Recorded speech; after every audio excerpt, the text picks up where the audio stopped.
Hello friends, welcome to Studypedia. चलिए आज की वीडियो स्टार्ट करते हैं। आज की वीडियो में सॉल्व करेंगे RRB NTPC under graduate level के जो अभी रिसेंट में एग्जाम हुए थे, उसमें जो 9 सितंबर में हुआ था थर्ड शिफ्ट में, इसके मैथ्स के क्वेश्चन सॉल्व करेंगे। मैथ्स के जो 30 क्वेश्चन पूछे गए थे वो सॉल्व करेंगे।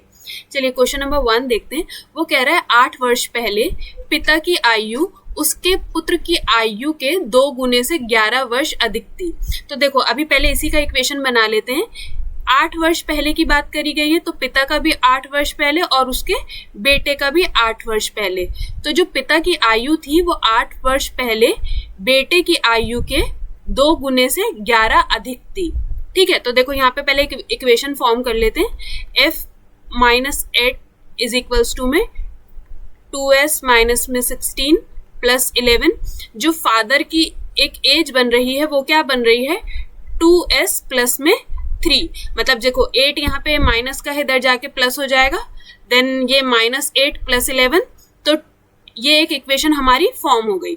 आगे पढ़ते हैं। वो कहता है अब से कई वर्षों के बाद वह अपने बेटे की उम्र का 2 गुना हो जाएगा। तो हमें बताना है कि वो आज से कितने टाइम के बाद अपने बेटे की जो एज है, देखो आज से हमें नहीं पता कितना टाइम लगेगा, प्लस एक्स, तो उतना ही जो टाइम है वो जो उसका बेटा है वो भी तो उतना ही टाइम मतलब आगे जाएगा। मतलब अगर नंबर ऑफ ईयर्स इसके अंदर 4 साल ऐड होते हैं तो इधर भी 4 साल ऐड होते हैं। तो बट ये कंडीशन है कि उस टाइम पे जो उसका बेटा है मतलब वो अपने बेटे की आयु से 2 गुना होगा। ठीक है ना। तो देखो यहाँ से सॉल्व कर लेते हैं। f plus x is equals to में 2s प्लस में 2x। ठीक है ना। तो ये इधर x प्लस इधर जाके माइनस हो जाएगा। f इज इक्वल्स टू में 2s प्लस में x। f का क्या वैल्यू था ये हम इधर पुट कर देंगे। तो 2s प्लस में 3 इज इक्वल्स टू में 2s प्लस में x। तो ये कैंसिल हो जाएगा। तो कितने साल के बाद वो अपने बेटे की आयु का 2 गुना हो जाएगा, 3 वर्ष बाद। Option number 1। नेक्स्ट क्वेश्चन देखते हैं। वो कह रहा है यदि 400 रुपए की राशि 6.5 वर्षों के लिए 4% प्रति की दर के से उधार ली जाती है तो साधारण ब्याज बताइए। तो सिंपल इंटरेस्ट का क्या फॉर्मूला होता है, प्रिंसिपल इनटू में रेट इनटू में टाइम अपॉन में 100। तो हमें साधारण ब्याज बताना है, सिंपल इंटरेस्ट बताना है। तो प्रिंसिपल कितना है 400, रेट कितना है 4% और टाइम कितना है 6.5, तो 65 अपॉन में 10। ठीक है, तो कैंसिल कर देते हैं। 4 1 जा 4, 25, 5 5 जा 25, 5 8 जा 40, 5 13 जा, तो 13 8 जा 104। तो उसका साधारण ब्याज कितना हो गया 104 रुपए। देखो 9 पुरुष एक कार्य को 16 दिनों में पूरा कर सकते हैं, जबकि 5 महिलाएं वुमेन इसी कार्य को 18 दिन में पूरा कर सकती हैं। तो देखो यहाँ से हम इनकी जो एफिशिएंसी है, काम करने की क्षमता का रेशियो निकाल लेंगे। तो 16 दिन में पूरी कर सकती हैं और 5 महिलाएं इस काम को। ठीक है, 9 1 जा 9, 9 2 जा 18, 2 1 जा 2, 2 8 जा 16। तो मेन और वुमेन का जो एफिशिएंसी है वो कितना हो गया 5 और मेन का 5 और वुमेन का 8। ठीक है, अब देखो पहले यहाँ से टोटल वर्क निकाल लेते हैं, मतलब कि टोटल कितना काम था वो करना था। तो 9 इंटू में मेन का क्या रेशियो है 5 मल्टीप्लाई बाय 16। अब देखो इसको पूरा मल्टीप्लाई करोगे तो यहाँ पे आपको क्या मिल जाएगा, टोटल वर्क, मतलब पूरा कार्य जो उन्हें कंप्लीट करना था।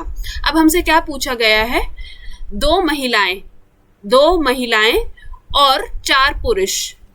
तो कितना हो गया 4 5 जा 20, 8 2 जा 16। तो टोटल एफिशिएंसी कितना हो गया 36।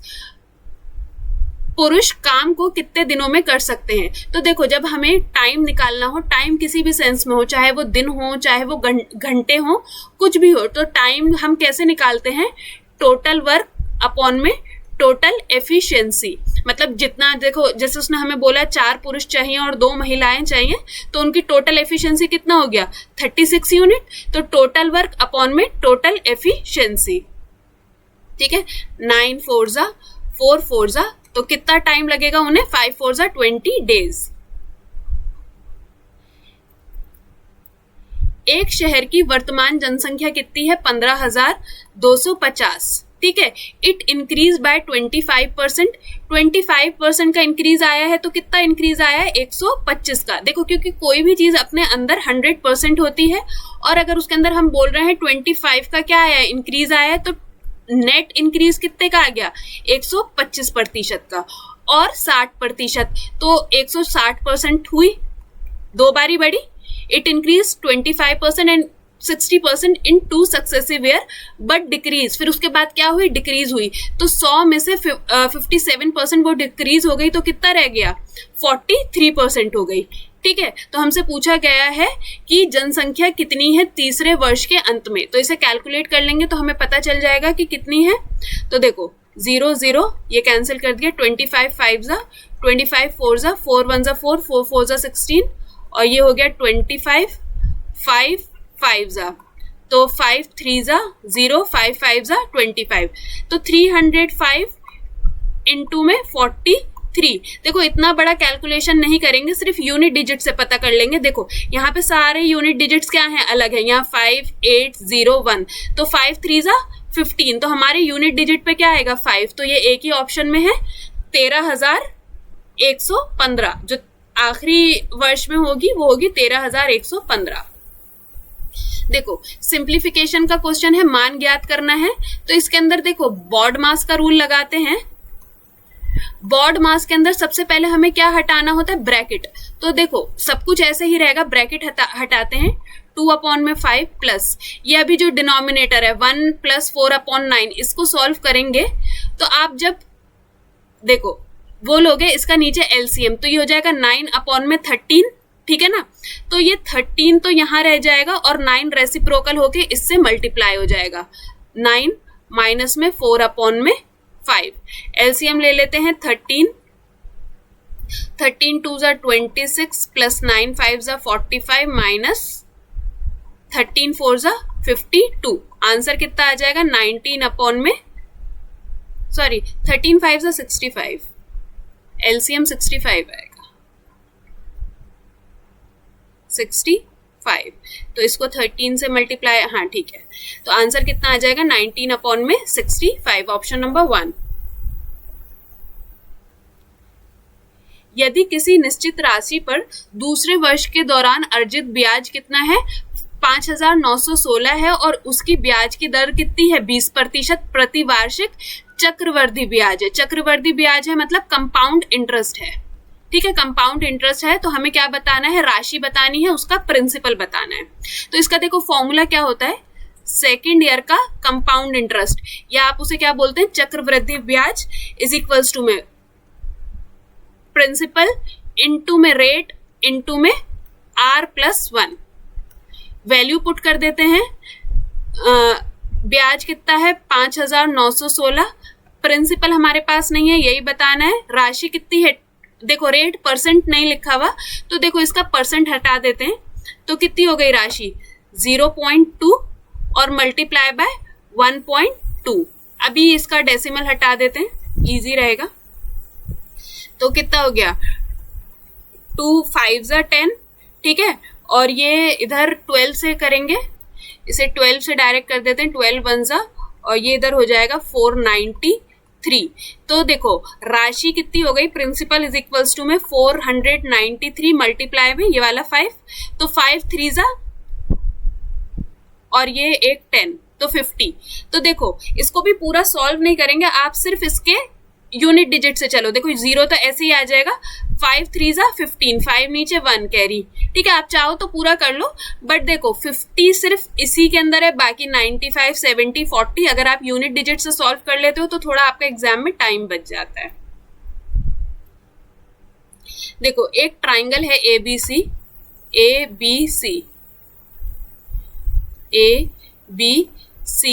अब BD परपेंडिकुलर है AC पर, B से लेके D तक, ये क्या है, परपेंडिकुलर है। जब भी परपेंडिकुलर होता है तो क्या बनता है, 90 डिग्री का एंगल। देखो ये परपेंडिकुलर का साइन है, और DBC ये जो एंगल है ये दिया है इसने हमें 55 degree. E is a point on BC, BC के ऊपर एक पॉइंट है E, सच दैट CAE, तो ये वाला एंगल कितने डिग्री का उसने हमें दे दिया 56 डिग्री का। तो देखो पहले ये जो ट्राइंगल है BDC इसकी बात करते हैं। अगर ये 55 डिग्री है, ये 90 डिग्री है, तो जो इसका थर्ड एंगल होगा, जो इसका थर्ड एंगल हुआ वो कितने डिग्री का हो गया 35 डिग्री का। ठीक है, इतनी बात समझ में आ गई। अब उसने पूछा है what is the measure of AEB, ये वाला हमें बताना है। देखो अगर एक ट्राइंगल है उसका हमें एंगल 1 पता है, एंगल 2 पता है। अभी आप देखो आपको एंगल 1 पता है, एंगल 2 पता है, तो ये जो एक्सटीरियर एंगल है जो हमसे पूछा गया है AEB, ये क्या होता है हमेशा एंगल 1 प्लस में एंगल 2। तो 56 प्लस 35 आंसर कितना हो जाएगा 91 डिग्री। यदि किसी गोले की त्रिज्या मतलब उसको रेडियस को क्या कर दिया जाए आधा हो जाती है, सपोज वो पहले 1 थी और अब अगर आधा कर दिया तो कितनी हो गई 1/2। ठीक है, तो मूल गोले के आयतन के अनुपात ज्ञात कीजिए। तो देखो गोले का आयतन मतलब स्फेयर का जो वॉल्यूम होता है वो क्या होता है 4/3 पाई r का क्यूब। ठीक है, तो उसने हमें पूछा है जो पहले था, तो मूल गोले का आयतन का अनुपात ज्ञात कीजिए।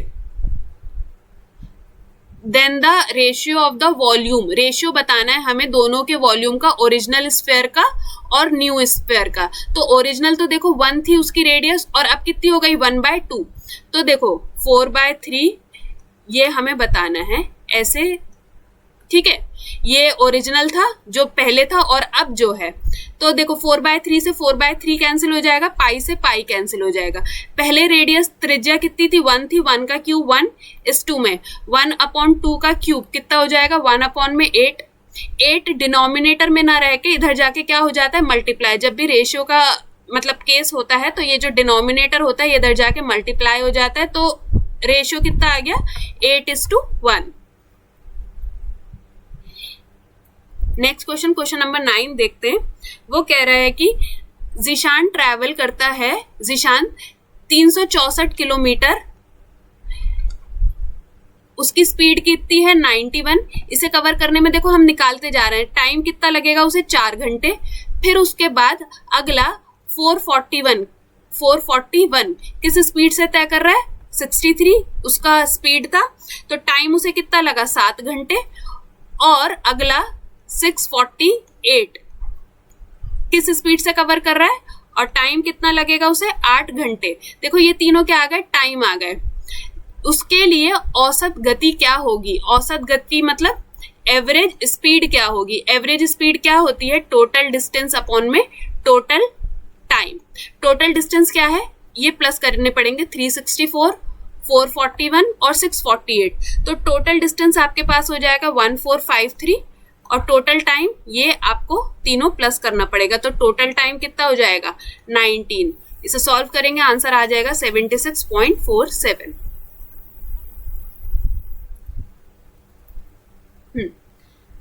हमें z की वैल्यू बतानी है। देखो दोनों के अंदर बेस क्या है सेम है, x का भी और y का भी। जब दोनों के बेस सेम होते हैं तो मतलब जो बेस होता है उसे एलिमिनेट कर दो तो पावर्स क्या आ जाती हैं बेस की जगह पे आ जाती हैं। तो 0.51 यहाँ पे क्या है z इज इक्वल्स टू में 0.73 और यहाँ पे क्या है 10, तो 10 इससे अगर आप मल्टीप्लाई कर दोगे तो ये कितना हो जाएगा 7.3। ठीक है, इसका डेसिमल हटा दो, ये हटा दो, तो कितना हो गया 51 z इज इक्वल्स टू में 730। z का वैल्यू कैसे आ जाएगा 730 डिवाइडेड बाय 51, तो आंसर कितना हो जाएगा 14.31, option number 3। Just a second, question number 11 देखते हैं। एलसीएम दिया है, हमें उसका एलसीएम बताना है, मतलब ये लघुत्तम समापर्वत्य बताना है, मुझे पढ़ना नहीं आ रहा। एलसीएम हमें बताना है। देखो जब भी ऐसा होता है 2 नंबर दिए हैं, ठीक है, अगर आप इसका डेसिमल हटाओगे तो ये 10 हो गया और इसका डेसिमल हटाओगे तो नीचे क्या हो गया 1000। तो ऊपर वाले का एलसीएम निकालना होता है जो भी निकालने के लिए दिया है, तो ऊपर वाले का एलसीएम और नीचे वाले का एचसीएफ निकालना होता है। तो देखो एलसीएम ऊपर वाले का कितना आ जाएगा 39 और 169 का अगर आप एलसीएम निकालोगे तो ये 13 और ये 169, देन इसका एलसीएम तो देखो एक बारी 13 से ये कैंसिल हो जाएगा और ये 13, तो एलसीएम बेसिकली आपका कितना आ गया 169 मल्टीप्लाई बाय 3, तो 3 9s are 27, 3 6s are 18 और 3 1s are 3, तो एलसीएम कितना आ गया 507। और HCF क्या होता है, हाईएस्ट कॉमन फैक्टर। इन दोनों को कौन सा एक हाईएस्ट नंबर है जो डिवाइड कर सकता है, तो हमें दिख रहा है कौन है, 10 है, तो हमारा कितना आ जाएगा एलसीएम 50.7। चलिए क्वेश्चन नंबर 12 देखते हैं। देखो फाइंड द वैल्यू ऑफ, इसकी वैल्यू बतानी है 1/sec²।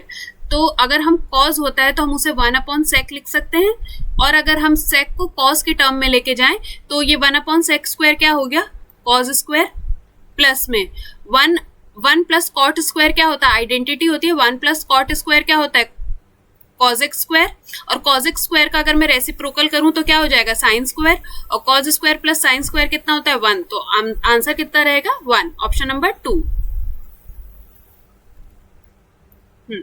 वो कह रहा है ए दिए गए दो स्टेशनों के बीच 17 दिन में रेलवे ट्रैक बिछा सकता है, तो मतलब ए कोई भी काम कितने दिन में कर सकता है 17 दिन में, और बी भी ऐसा कर सकता है 12 दिनों में, तो बी को उसी काम को करने में कितने दिन लग रहे हैं 12 दिन लग रहे हैं।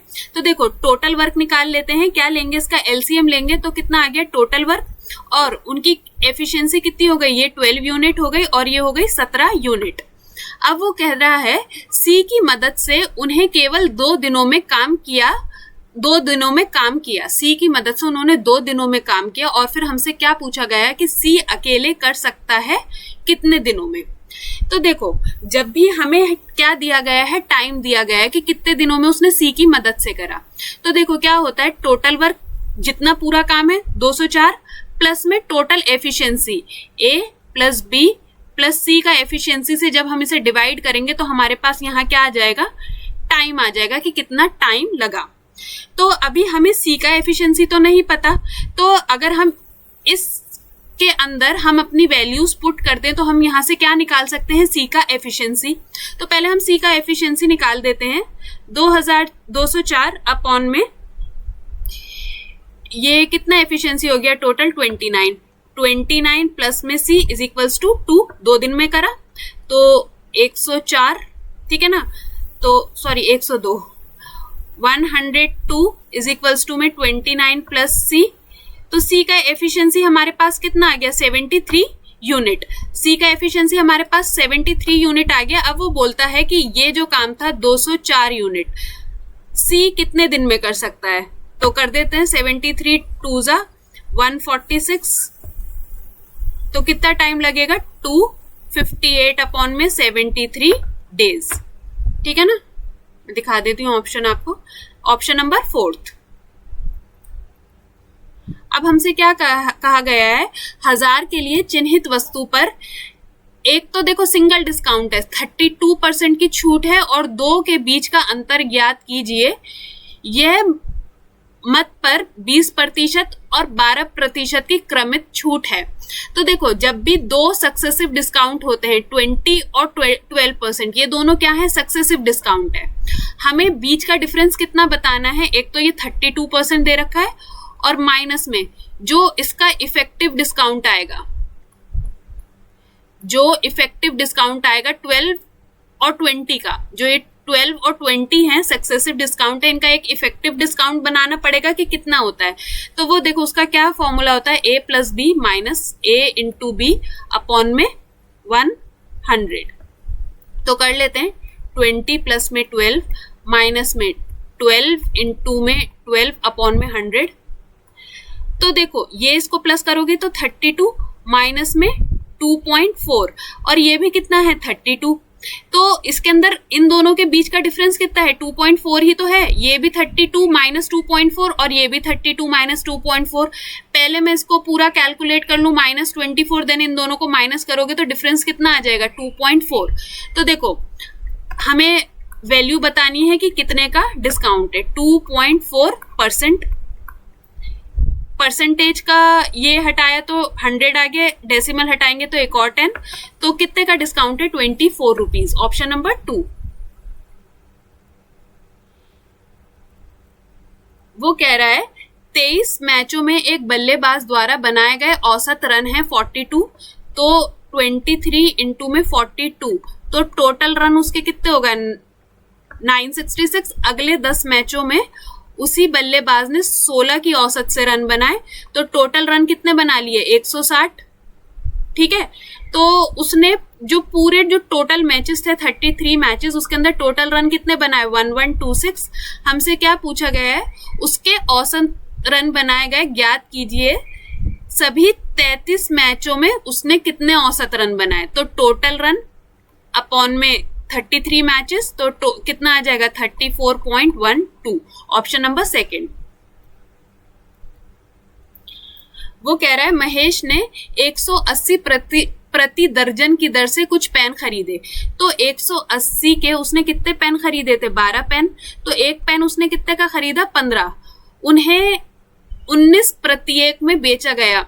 15 की चीज कितने में बेच दी? 19 में बेच दी, तो उसका लाभ प्रतिशत बताना है। तो लाभ कितने का हुआ? 4 का, अपॉन में 15 मल्टीप्लाई बाय 100, तो कितना आ जाएगा? 26.67%।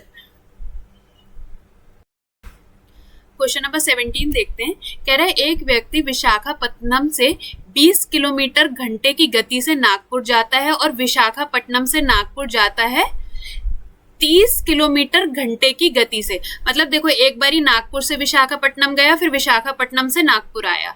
तो देखो, इस चीज को समझने में एक चीज समझ में आती होगी, विशाखापट्टनम से नागपुर गया, फिर यही वो वापस आया, तो डिस्टेंस क्या है इस केस में? दोनों में सेम है। ठीक है, अब वो हमसे क्या कहता है?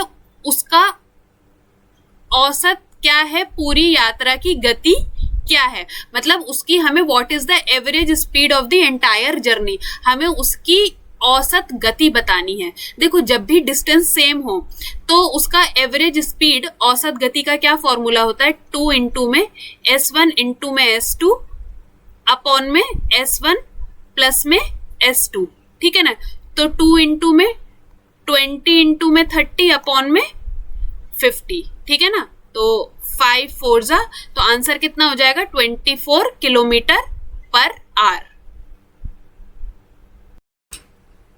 क्वेश्चन नंबर 18 देखते हैं। वो कह रहा है एक नंबर है जिसको 100% क्या करा गया है? इंक्रीज करा गया। 100% की वृद्धि होने पर एक संख्या 2770 देती है।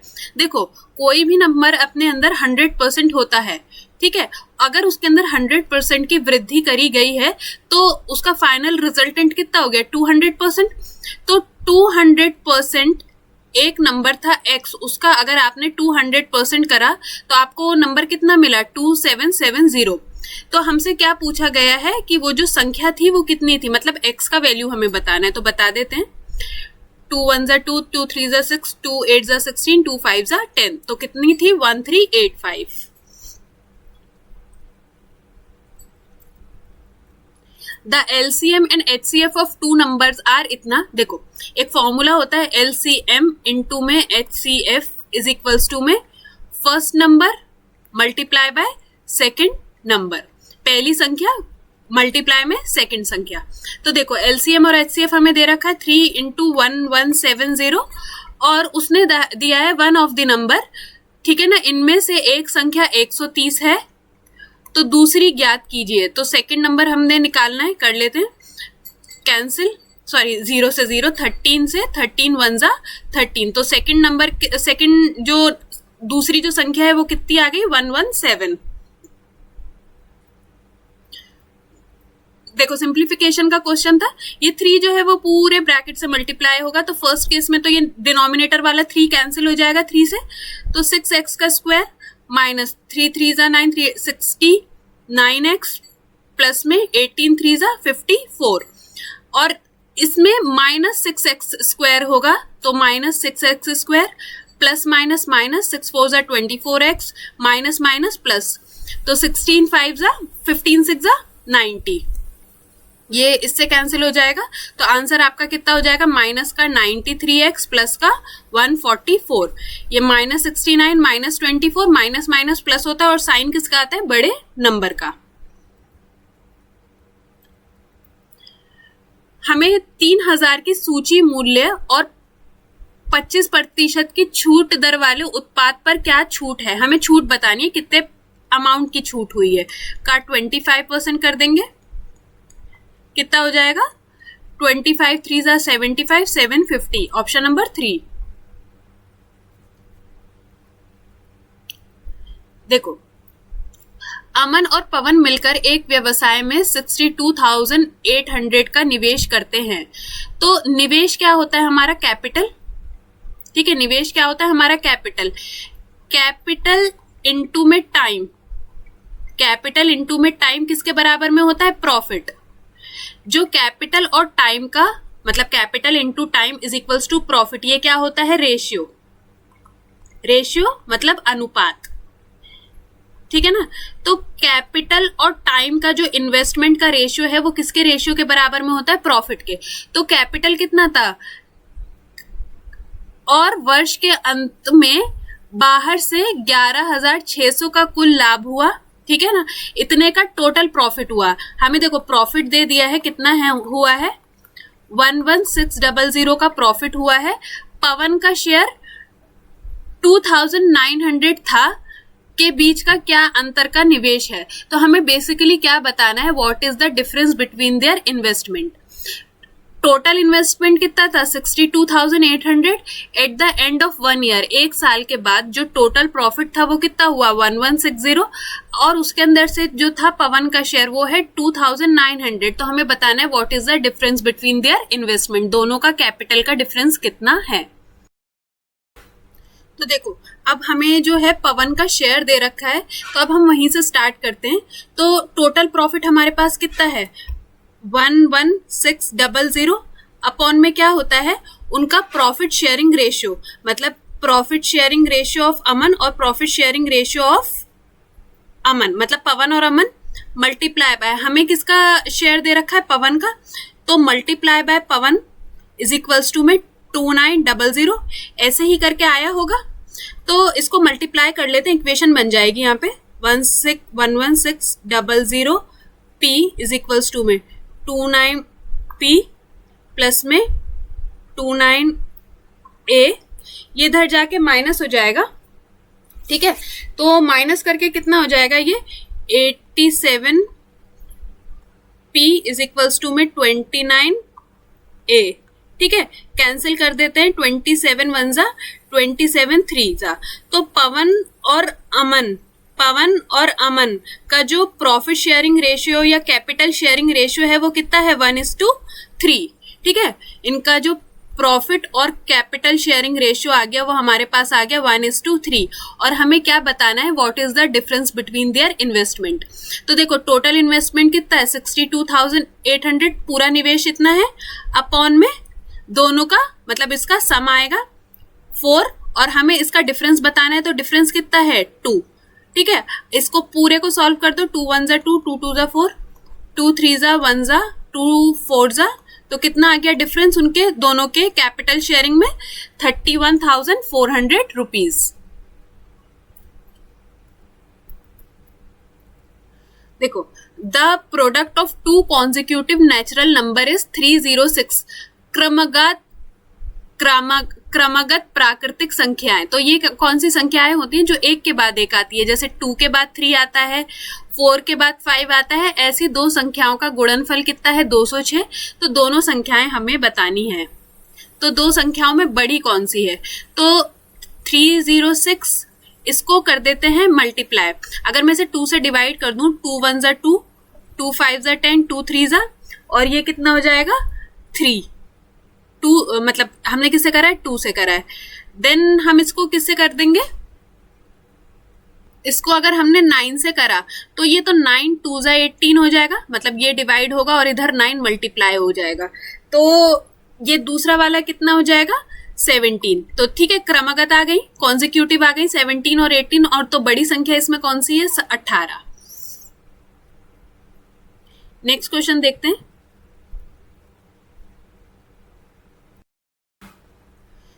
एक बेलनाकार छड़, बेलनाकार छड़ का भारी घुमावदार पृष्ठीय क्षेत्रफल 7500 सेंटीमीटर स्क्वायर होता है। यदि रॉड की लंबाई 87 सेंटीमीटर है तो छड़ की भारी त्रिज्या बतानी है। तो देखो पृष्ठीय क्षेत्रफल का क्या कहते हैं फॉर्मूला होता है, curve surface area of cylinder. क्या फॉर्मूला होता है उसका, 2 पाई आर एच, ठीक है ना, यही होता है 2 पाई आर एच। तो कितना दे रखा है ये हमें, 7500 इज इक्वल्स टू में 2 पाई, त्रिज्या हमें बतानी है रेडियस, और हाइट कितनी दे रखी है 87, ठीक है। तो देखो ये सब आपको पूरा सॉल्व करना पड़ेगा, कैलकुलेट करना पड़ेगा, कैलकुलेशन आप अपने हाथ से करो, इजी रहेगा। तो रेडियस हमारा यहाँ पे कितना निकल के आ जाएगा 13.71, त्रिज्या हमारे पास कितनी आ जाएगी 13.71। 976 की राशि को 3 व्यक्तियों के बीच 2, 11, 17 के अनुपात में विभाजित किया जाता है। वही वितरण में सबसे बड़ा और सबसे छोटे शेयर के बीच का अंतर बताना है। तो देखो 976 है, किस अनुपात में उसको डिवाइड किया गया है, 2, 11, 17। तो इन तीनों को अगर आप प्लस कर दोगे तो डिवाइडेड बाय 30, और हमें क्या बताना है, सबसे बड़े और सबसे छोटे शेयर के बीच का अंतर। तो ये दोनों है, तो अंतर कितना हो गया 15 का। तो 15 1 जा, 15 2 जा, 2 4 जा, 2 8 जा 16, 2 8 जा 16, 488। The number is divisible by which of the following. देखो यूनिट डिजिट पे 5 है तो ऑब्वियसली किससे डिविजिबल होगा, 5 से। अब देखो कहने को ये 15 से भी हो सकता था, बट इसके अंदर 2 क्राइटेरिया सेटिस्फाई होने चाहिए, 3 और 5। तो 3 का तो पता नहीं, बट 5 शॉर्ट है, तो हम इसको 5 ही टिक करेंगे।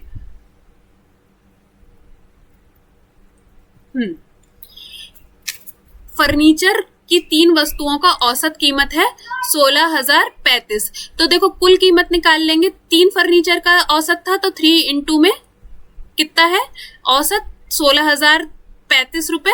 तो कुल कितना हो जाएगा उनकी कीमत 48,105, ठीक है। यदि उनकी कीमतों का अनुपात 357 है तो सबसे सस्ती वस्तु का मूल्य क्या होगा। तो ठीक है, तो सबसे सस्ती मूल्य निकाल लेते हैं। तो 48,105 ये टोटल 3 फर्नीचर का प्राइस है, अपॉन में जो इनका रेशियो है उसका सम। तो रेशियो है 7, 3, 10, 5, 15, और हमें क्या बताना है सबसे सस्ती। तो जो जिसका रेशियो 3 है वही सबसे सस्ती होगी। तो 3 5 जा 15, तो 5 9 जा 45। देखो 9 बस इसी में है, तो 9621। क्वेश्चन नंबर 28 देखते हैं, हमें इसका वैल्यू बताना है। देखो 14 की पावर -23, 14 की पावर अगर -23 है तो इसका मतलब होता है ये है 1/14 की पावर 23 मल्टीप्लाई बाय 1/25 की पावर 23 और मल्टीप्लाई में 1/15 की पावर 23, ठीक है। तो मल्टीप्लाई हो रहा है सब कुछ, तो ये डिनोमिनेटर्स जो हैं वो सब क्या कर देते हैं, मल्टीप्लाई कर देते हैं। ज्यादा नहीं करेंगे, यूनिट डिजिट से करेंगे। तो 5 5 जा 25, ठीक है ना, 25 4 जा 100। तो यूनिट डिजिट पे कितना आना चाहिए 0। तो 0 कहाँ है, एक ही केस में है, तो आंसर होगा 1520, 1/5,250 की पावर 23। एक वस्तु को उसके वास्तविक विक्रय मूल्य, देखो ये थोड़ा हिंदी में थोड़ा सा गड़बड़ हो गया है। वो कह रहा है एक जो सेलिंग प्राइस था आर्टिकल का, उसका 2/5 ऑफ द सेलिंग प्राइस पे उसे क्या करा गया, बेचा गया। तो जो उसका एक्चुअल सेलिंग प्राइस था उसे यही मान लेते हैं उसका विक्रय मूल्य के किस पे बेचा गया, 2/5 पे बेचा गया। तो अमन को क्या हुआ, लॉस हुआ। लॉस किस पे होता है, कॉस्ट प्राइस पे। 24% का लॉस हुआ, तो उसका एक्चुअल वैल्यू कितना रह गया 76, ठीक है ना, 76%। तो देखो यहाँ से सेलिंग प्राइस और कॉस्ट प्राइस का क्रय और विक्रय मूल्य का रेशियो निकाल लेते हैं। तो 5 1 जा 5, 5 2 जा 2, ये 38, 19 और ये हो गया 10। तो उसका सेलिंग प्राइस जो एक्चुअल है, सेलिंग प्राइस विक्रय मूल्य का रेशियो और ये क्रय मूल्य का रेशियो कितना हो गया 19 और 10, ठीक है। तो वो कहता है if he sells it 81% of the actual price. देखो 19 की चीज को उसके 81% पे अगर बेचोगे तो कितने की बेची आपने, 15.39 पे, ठीक है, 15.39 पे आपने बेच दी। तो ये तो था उसका सेलिंग प्राइस। अब जो आया जब आपने उसको 81% पे बेचा और कॉस्ट प्राइस आपका कितना है 10, तो हमसे पूछा गया है देन द प्रॉफिट। प्रॉफिट कैसे निकालते हैं, इन दोनों को माइनस करेंगे तो कितना हो गया 5.39 अपॉन में कॉस्ट प्राइस मल्टीप्लाई बाय 100। तो देखो ये हटाएंगे इसका 100, इसका 100 जाएगा डिनोमिनेटर में,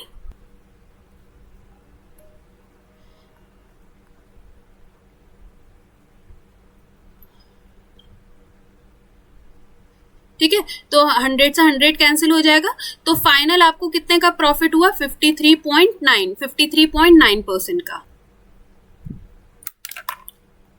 चलिए क्वेश्चन नंबर 30 देखते हैं। वो कह रहे हैं यदि 26 और 52 का तीसरा अनुपात x है तो हमें x की वैल्यू बतानी है।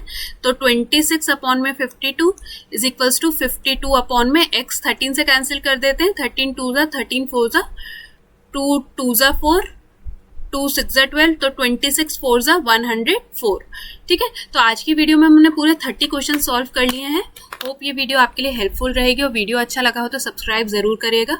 और अगर आपको लगता है कि ये आपके किसी फैमिली और फ्रेंड के लिए हेल्पफुल है, please do share the video. Thank you so much, मिलते हैं नेक्स्ट वीडियो में।